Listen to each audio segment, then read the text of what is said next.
Hello, you are here because you're struggling with the learning target. I can review factoring out the greatest common factor of an expression. So today you're not working in IXL, you're working on this sheet right here. So what I'm going to do is I'm going to work out a few problems with you, and I expect you to do the rest on your own. Alright, so this is the first problem on your sheet right here. We're going to be factoring out the greatest common factor that's in common to the first term and then the second term. My first step is I'm going to identify what's a common factor that I can pull out from 4 and 6. So I first look at what's a common number that I can pull out. A common factor that's common to 4 and 6 is going to be 2. So I'm going to write out 2. Okay. Now I'm going to go ahead and take a look at the t's here. T to the third power, and I have t. I have to pull out the greatest amount of t that's common to both. Since this only has one t, we can only pull out one t. Then I'm going to write in parentheses. In my parentheses, I'm going to write out what's left over. So because I pulled out a 2 from the 4 here, 2 times 2 will give me 4. I'm left over with 2. Because I took out 1 t from t to the third, I'm left over with 2 t's. And I have minus. Because I pulled out a 2 from the 6, what times 2 equals 6? 3. You're left over with 3. And because I pulled out this last t, that's it. I don't write a t here. I'm done. That is how you fully factor the first problem. That is how you factor out the greatest common factor. Again, feel free to pause this video if you need to pause and see what I did. Let's go ahead and do a few more examples. I feel like with these kind of problems, examples is what's helping us. Just doing a bunch together and then trying them out on your own.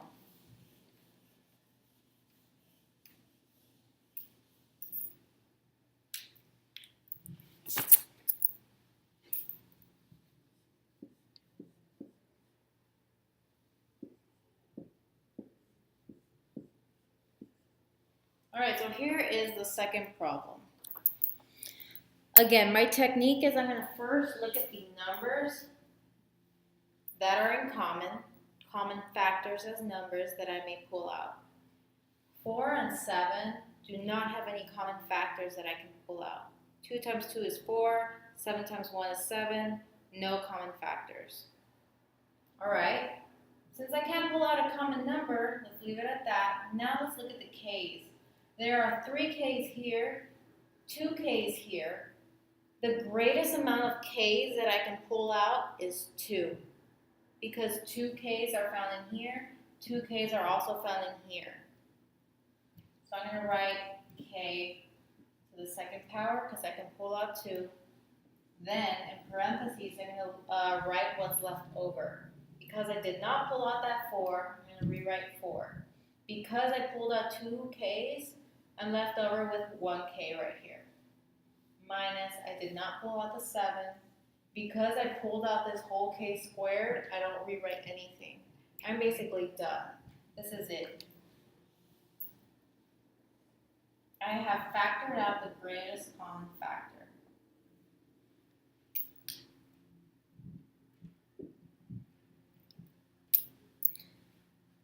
Let's go ahead and do a little more. Let's move on to the third problem now on your sheet.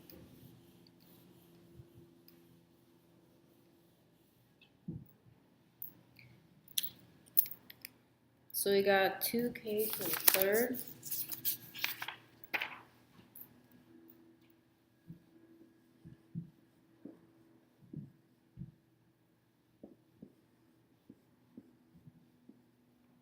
Alright, now let's look at the numbers. We got 2 and 6. I'm going to pull out a common factor that's common to both 2 and also 6.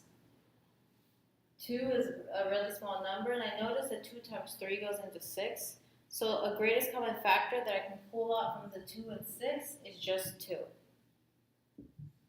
Now let's look at the k's. There are 3 k's here. There are 2 k's here. the greatest amount of k's, and I'm sorry, I pulled out a 2. Pulled out a 2. Now I'm going to figure out how many k's to pull out. I should not write in my parentheses yet. So there are 3 k's here. There are 2 k's here. The greatest amount of k's that I can pull out is 2. So I'm going to write k squared. Once I'm done pulling out all I can, I'm going to go ahead and put my parentheses and write in what's left over. Alright, since I pulled out a 2 here, I'm not going to rewrite 2, it's all gone.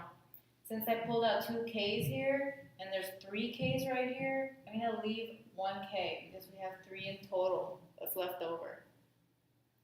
Minus, now I pulled out a 2 from the 6. 2 times what gives me 6? That's 3. Now because I pulled out k squared completely, I am done. I don't have to write anymore. This is my fully factored form. I pulled out the greatest common factor now.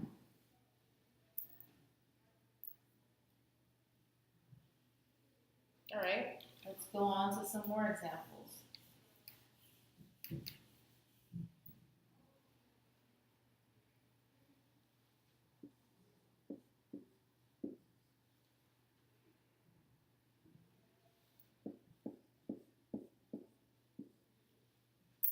Alright, here is I believe the 4th problem on this handout worksheet. Let's go ahead and move through our technique.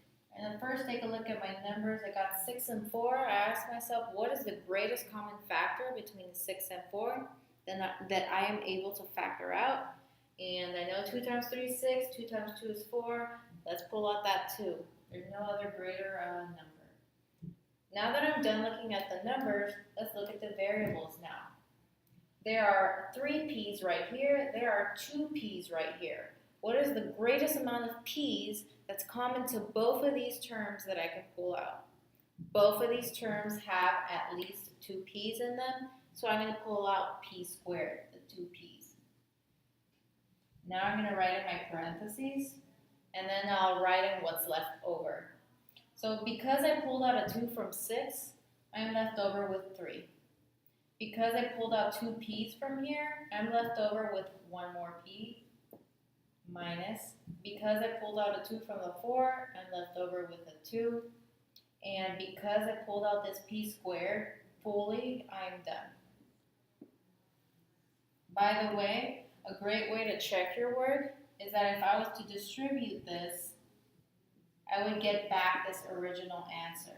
So you can always double check, did you factor this out correctly?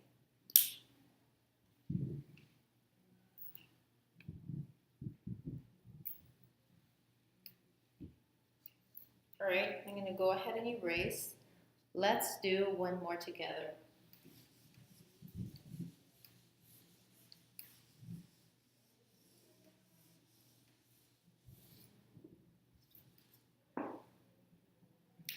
We're going to do 8f to the 3rd power